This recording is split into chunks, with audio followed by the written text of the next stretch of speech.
Brought to you by V-Guard. लोकशाहीच्या उत्सवाला गेल्या दीड महिन्यापासून सुरू आहे। तिसऱ्या टप्प्याच्या मतदानालाही सुरुवात झाली आहे। आता संध्याकाळी 5:15 वाजले आहेत। आपल्याबरोबर एक भगिनी आहे विनश्री कोळेकर। हिचा काही दिवसापूर्वी अपघात झाला होता आणि आज ती अपघात होऊन तिचा पाय फ्रॅक्चर झाला आहे।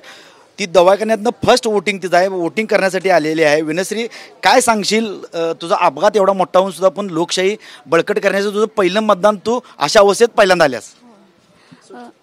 भारताच्या संविधानाने दिलेल्या लोकशाहीच्या मूलभूत अधिकाराचं कर्तव्य म्हणजेच मतदानाचे कर्तव्य पार पाडण्यासाठी मी इथे आलेले आहे आणि लोकसभेसाठी माझं पहिलंच मतदान आहे आणि मोदीजींचं जे 400 पार हे स्वप्न आहे ते इच्छा पूर्ण व्हावी अशी इच्छा आहे माझी।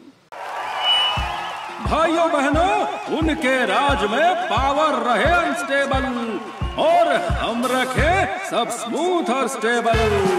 हमारा नेता कैसा हो जो स्टेबल पावर दे वैसा हो। अब की बार वी गार्ड एसी स्टेबलाइजर का चमत्कार।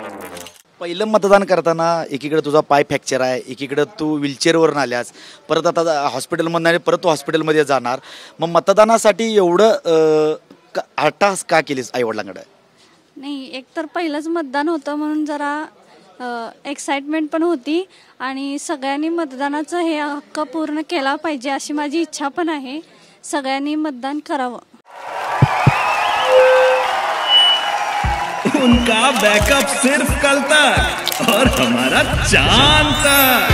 हमारा नेता कैसा हो जो नॉन स्टॉप बैकअप दे वैसा हो। अब की बार वी गॉट इन्वर्टर बैटरी का चमत्कार। पहिलं मतदान केल्यावर कसं वाटतंय? पहिल्यांदाच केलं त्यामुळे छान वाटतंय। वनश्रीने हा एक इतिहास घडून दिलेला आहे। फर्स्ट वोटर असल्यामुळं पाय दुखापत झाले असताना फ्रॅक्चर कालच तिचं ऑपरेशन झाले। दवाखान्यातून वडिलांनी आई वडिलांकडे हट्टास करून तिनं आज मतदानाला व्हीलचेअरवरून तिनं मतदानाचा हक्क बजावला आहे। त्यामुळे लोकशाही बळकट करण्याचं काम युवा पिढीनं घेतलेलं आहे। कॅमेरामॅन हरीसह मी Sainath Jadhav, TV9 Marathi, Ichalkaranji. Brought to you by V-Guard.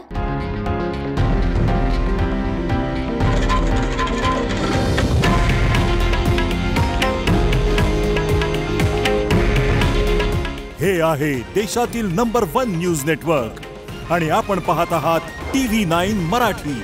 काळजी तुमची, हित महाराष्ट्राचं।